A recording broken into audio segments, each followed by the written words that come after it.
Quel courtier choisir pour commencer à investir à long terme? Si vous souhaitez commencer à investir en bourse, il existe aujourd'hui des dizaines et des dizaines de courtiers pour investir en bourse et tous les courtiers ne se valent pas. Ils ont par exemple des frais différents, ils sont basés dans des pays différents qui n'ont pas toujours la même réglementation et surtout ils ne sont pas tous aussi faciles d'utilisation.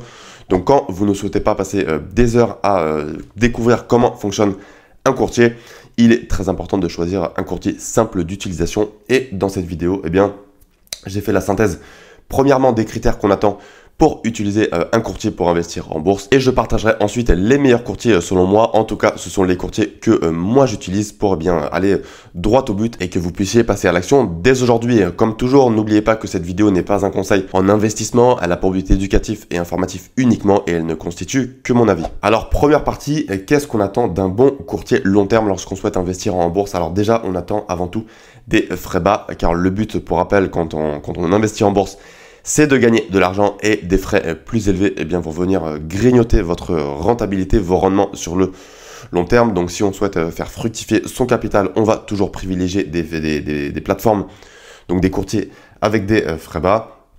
Le deuxième critère que j'ai noté ici, c'est une plateforme simple d'utilisation car on ne veut pas passer tous ces week-ends à comprendre une interface. Vous le verrez dans la deuxième partie de la vidéo, il y a des plateformes qui sont beaucoup plus simples d'utilisation que d'autres. Ça peut vraiment être le jour et la nuit entre deux plateformes, donc ça c'est hyper important. Le troisième critère, j'ai noté un bon accès aux marchés internationaux, notamment les ETF. Forcément, lorsqu'on a une stratégie ETF long terme, notamment lorsqu'on souhaite investir sur le marché américain, on veut des plateformes qui nous proposent les ETF les plus intéressants pour répliquer par exemple la performance du S&P 500, donc du marché américain, ou encore la performance du MSCI World lorsqu'on souhaite investir sur le marché monde. Et enfin, chose non négligeable, surtout lorsqu'on investit des gros montants, on veut une plateforme qui est bien réglementée. Alors la réglementation, elle est très différente d'un pays à l'autre, mais forcément, si la plateforme fait faillite, on veut une plateforme qui est localisée, d'accord, qui se trouve dans un pays, qui est solide du point de vue de la réglementation, car cela pourrait poser problème si la plateforme fait faillite et que la réglementation du pays dans lequel se trouve ce broker n'est pas carré au niveau des règles. Donc on passe maintenant à la pratique. Quels sont les courtiers les plus populaires? Quels sont les courtiers que moi j'ai choisis? Donc dans cette vidéo, je ne vais pas faire une analyse hyper détaillée de tous les courtiers qui existent sur le marché, car ce serait beaucoup trop long.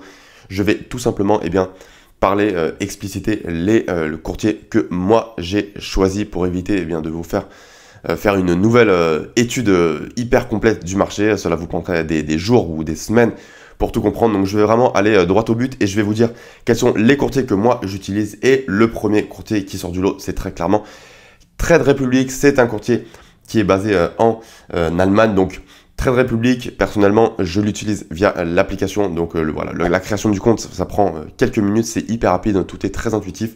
C'est selon moi parfait pour les débutants. L'interface mobile est très simple d'utilisation. J'ai noté des frais très faibles, donc il faut savoir que pour chaque achat que vous passez, il y a seulement 1 euro de frais. Donc même si vous avez un petit budget et même si vous passez des petits ordres, 100 euros, 200 euros, 300 euros, 1 euro, ça reste relativement faible, en sachant qu'avec des plans d'investissement, des plans que vous automatisez, que vous mettez en place pour pouvoir investir de façon automatique, par exemple une fois par semaine ou encore une fois par mois, vous avez 0 euros de frais. Donc cela peut être très intéressant si vous faites une DCA par exemple mensuelle ou hebdomadaire pour investir une fois par semaine ou une fois par mois sur un ETF qui réplique la performance du S&P 500 ou même sur une action par exemple aux US sur laquelle vous souhaitez investir en DCA, typiquement Tesla, Amazon, Alphabet ou encore d'autres actions que vous trouvez intéressantes, même si moi je n'investis que très peu sur les actions individuelles. Pour rappel, j'ai une stratégie DCA basée sur les ETF. Sachez également que le cash est rémunéré. Vous avez donc votre portefeuille avec les ETF et les actions et vous avez également votre compte où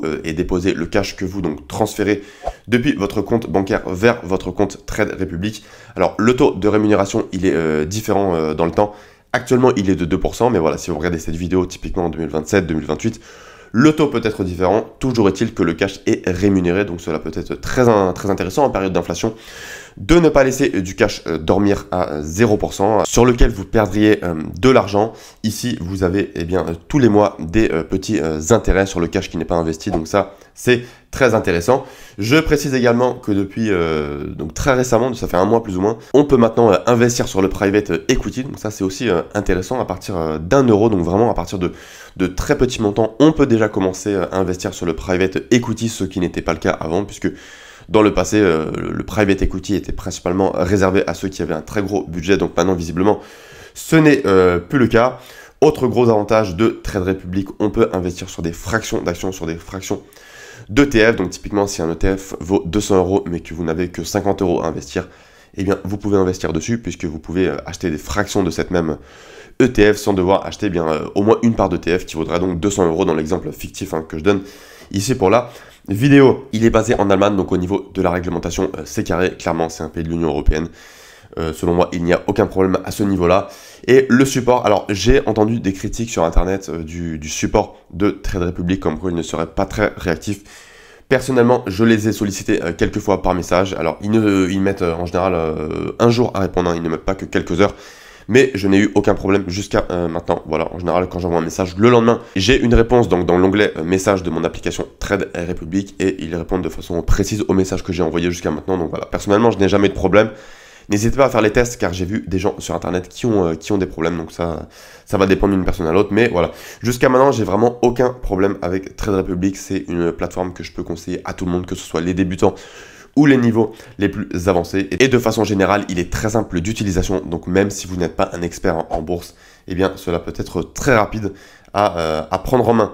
Deuxième courtier que j'ai noté ici, donc c'est DeGiro. Donc DeGiro, c'est un courtier qui existe depuis longtemps, qui est ultra complet. Il est basé aux Pays-Bas, donc également très carré en termes de réglementation. Globalement, c'est un très bon rapport qualité-prix. Je précise qu'il est un petit peu plus cher que Trade Republic. Alors, il y a toute la grille tarifaire sur leur site, donc je ne vais pas passer en détail tous les frais que vous pouvez avoir selon le type d'actif sur lequel vous investissez. Et surtout, les frais évoluent dans le temps. Alors, c'est aussi possible pour Trade Republic que les frais changent dans les années à venir. Mais DeGiro, voilà, j'investis dessus depuis presque une dizaine d'années et les frais ont beaucoup évolué. C'est en général entre 1 et... Alors, ça peut être à 0 € selon pour des actifs très précis, mais globalement, c'est entre 1 et 4 € pour un ordre, pour chaque ordre que vous allez passer. Cela va dépendre de la place boursière, cela va dépendre du type d'actif et voilà. Globalement, c'est un petit peu augmenté, je dirais, depuis quelques années, mais ça reste intéressant. Un peu plus cher que Trade Republic. Donc cela peut être intéressant si vous passez des ordres plus gros, mais voilà, on reste quand même sur des frais compétitifs. Notez également que sur une sélection d'ETF bien précise qui sont indiqués sur leur site, il n'y a pas de frais, donc cela peut être intéressant si vous souhaitez investir sur ces ETF. Il n'y a pas de frais, il n'y a pas de fraction d'action ou de fraction d'ETF d'ailleurs sur DeGiro, donc je dirais c'est un petit point faible par rapport à Trade Republic, surtout pour ceux qui ont un budget plus limité, car on n'a pas le même contrôle que lorsqu'on veut, on n'a pas la même maîtrise, on n'a pas la même facilité pour investir que lorsqu'on a des fractions d'actions ou d'ETF. C'est un peu plus technique à utiliser que Trade Republic, mais franchement, rien d'impossible, faut juste prendre un peu plus de temps pour le prendre en main, comprendre comment fonctionne le site. Moi je l'utilise via le site et non via l'application, mais il y a également une application qui fonctionne très bien, donc n'hésitez pas à faire vos tests. Globalement une très bonne plateforme, pas forcément réservée aux débutants ou ceux qui ont un budget plus bas, mais voilà, si vous avez plus d'expérience et que vous investissez des montants plus conséquents, une autre très bonne plateforme que moi d'ailleurs j'utilise également depuis longtemps. Autre courtier que je vais mentionner dans cette vidéo, donc j'ai mis Boursorama et Fortuneo, je les ai mis ensemble d'ailleurs, d'accord, on parle de banques en ligne française. Donc ici, on est vraiment plus orienté France, c'est notamment de bonnes plateformes si vous investissez via un PEA. Le principal problème, selon moi, je le dis tout de suite, ce sont les frais qui sont plus élevés que pour les autres plateformes que j'ai déjà mentionnées dans la vidéo. Clairement, en termes de frais, on n'est pas aussi compétitif que sur les autres plateformes et c'est encore plus le cas si vous investissez sur des actions américaines. Un jour, j'avais fait la simulation d'acheter, je crois, c'était des actions Tesla. Et pour un achat, ils me facturaient. Donc moi, j'utilise Fortuneo, j'utilise pas Boursorama, mais globalement, ils se tiennent. Ils ont des petites différences, mais je dirais on peut les mettre dans le même panier. Et Fortuneo me demandait plusieurs dizaines d'euros pour un seul ordre passé pour investir sur Tesla. Et je souhaitais même pas investir des dizaines de milliers d'euros. Donc vraiment, les frais, c'était rédhibitoire. C'était hyper élevé. Donc ça dépend sur quel type d'actifs vous investissez. Mais typiquement, si vous investissez sur des actions françaises ou même sur des ETF, Les frais seront moins élevés que si vous investissez sur des actions américaines, mais plus élevés que les actions précédentes, comme je l'ai dit. Donc gros avantage, c'est très simple d'utilisation. Vous allez voir, c'est très intuitif. Boursorama, Fortuneo, c'est vraiment très facile, même si vous êtes débutant. C'est également très liquide, surtout si vous avez déjà un compte, parce que beaucoup de gens qui n'investissent toujours pas en bourse ont déjà un compte Boursorama, donc Boursobank, maintenant on dit Boursobank, mais c'est vrai que je continue à dire Boursorama, ou un compte Fortuneo. Moi c'était mon cas déjà à l'époque. Donc finalement vous n'avez même pas besoin d'ouvrir un compte si vous voulez commencer à investir en bourse. Et si vous avez déjà une carte bancaire, eh bien c'est très liquide, puisque si vous avez donc un compte titre et un compte espèce sur lequel vous allez bien investir en bourse, vous avez simplement à vendre par exemple vos actions ou vos ETF, les transférer sur votre compte courant, et ensuite avec votre carte, eh bien vous avez juste à utiliser votre carte pour payer. Donc vous passez très rapidement du compte courant vers le compte titre et vice versa. Donc ça c'est très bien fait. Je précise également qu'il n'y a pas de fraction d'action ou d'ETF, donc cela peut être aussi un problème si vous êtes débutant. Donc en conclusion, des plateformes qui ne sont pas forcément les plus intéressantes de par les frais, mais cela peut être intéressant si vous êtes très orienté France. Et en termes de réglementation, là c'est top parce que vous êtes bien basé en France. Donc voilà, aucun problème au niveau de la réglementation. Enfin, le dernier courtier que je peux conseiller, en tout cas sur lequel j'investis régulièrement, c'est Interactive Brokers. Alors là, c'est la référence mondiale pour les investisseurs avancés. Le point faible, je dirais, c'est qu'il est un peu plus complexe à prendre en main, il est un peu plus technique.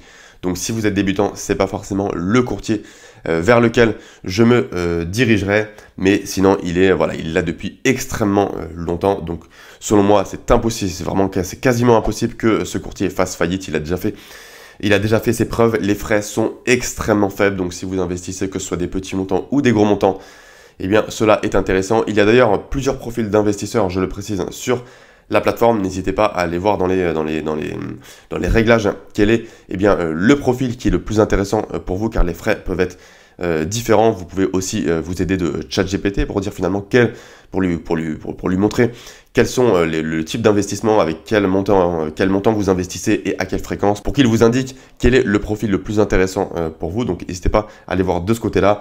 Il est possible également de convertir des euros dans différentes devises, donc ça c'est intéressant, à des frais très compétitifs. Il me semble d'ailleurs que depuis quelques temps, il n'y a même plus de frais de conversion, donc ça c'est à vérifier, parce que ça fait quand même quelques mois que je ne suis pas allé regarder les frais de conversion, mais quoi qu'il arrive, ça a toujours été hyper intéressant à ce niveau-là, que ce soit pour investir ou que ce soit pour convertir des devises. Donc Interactive Brokers, un poids lourd dans le monde des investissements. Je vais continuer à investir sur Interactive Brokers, ça c'est sûr. Alors voilà maintenant globalement pour les plateformes que moi j'utilise. Alors j'en ai vu passer d'autres, quelques-unes, par exemple Trading 212. Pourquoi je ne me suis jamais mis sur Trading 212? Car en fait, lorsque vous achetez des actions, vous ne les détenez pas réellement. En fait, les actions ne sont pas à votre nom. Donc pour moi, ça clairement c'est un red flag.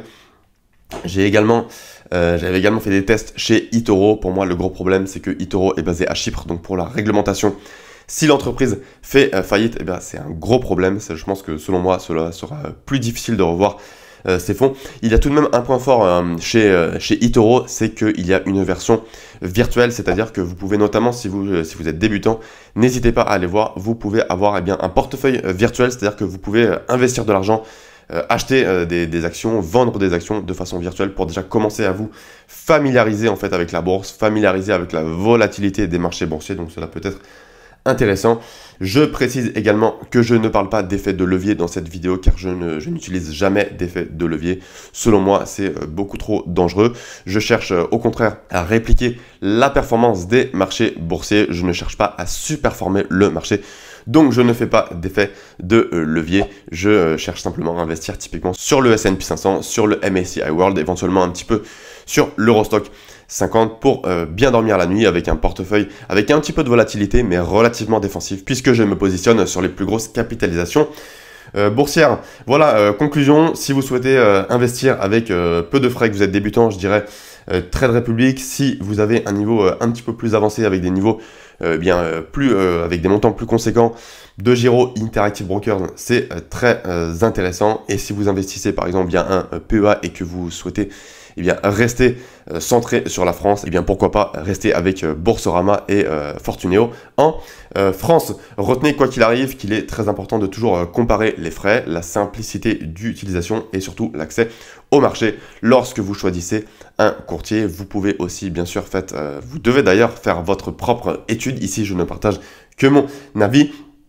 Et un dernier conseil que je donnerais, si vous êtes débutant, ne passez pas forcément des mois et des mois à aller étudier toutes les petites fonctionnalités de chaque courtier. Une fois que vous avez un courtier qui remplit globalement les critères que vous recherchez, l'important est de passer à l'action. L'important est de commencer à investir des petits montants, quitte à réajuster, quitte à ouvrir ensuite un compte chez un nouveau courtier. Vous connaissez peut-être la loi des 80-20, c'est-à-dire que 80% des effets viennent de 20% des causes. Autrement dit, avec le plus petit des efforts vont apporter le plus de résultats. Et ce qui apporte des résultats en bourse, surtout, c'est de passer à l'action. Il n'y a pas besoin de passer des mois, voire des années, à comparer toutes les petites fonctionnalités dans les grilles tarifaires des petites actions de je ne sais quel pays. Si vous avez une stratégie DCA basée sur les ETF, par exemple S&P 500, la comparaison des courtiers est relativement rapide. Alors oui, il faut le faire. Oui, il ne faut pas faire n'importe quoi. Et oui, il faut faire sa comparaison et sa petite étude. Mais voilà, passer à l'action, ça reste le plus important pour commencer à mettre de l'argent dans la machine et bien appliquer cette fameuse stratégie DCA. Voilà pour cette vidéo. N'hésitez pas à me dire en commentaire quels sont les courtiers que vous préférez pour investir en bourse. N'hésitez pas aussi à vous abonner à la chaîne si vous souhaitez recevoir plus de conseils sur les investissements à long terme. Et je vous dis à très bientôt. Salut!